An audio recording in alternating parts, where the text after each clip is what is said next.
Allahu alaykum siyama, Mwenyezi Mungu amefaradhisha ndani ya mwezi huo kuufunga.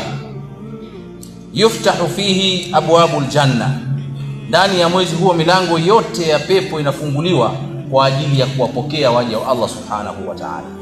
Wa yughlaqu fihi abwabul jahim, ndani ya mwezi huo milango yote ya moto inafungwa, kwa sababu Allah hayuko tayari kumwona Muislamu anaingia katika moto wa jahannam. Watughallu fihi shayatin, na wale viumbe ambao kazi yao ni kuwapotosha na kuwashawishi wanadamu katika mambo mabaya, Allah subhanahu wa ta'ala anawafunga minyororo, nao ni mashaitani. Fihi lailatun min khairu min alf shahr, kuna usiku ambao una ubora kuliko miezi 1000. Man hurima khairuha faqad hurim, atakayenyimwa khairi za mwezi huu wa Ramadhani basi amenyimwa kweli. Haya ni maneno ya Mtume sallallahu alaihi wasallam kwa masahaba zake katika masiku kama tulionayo.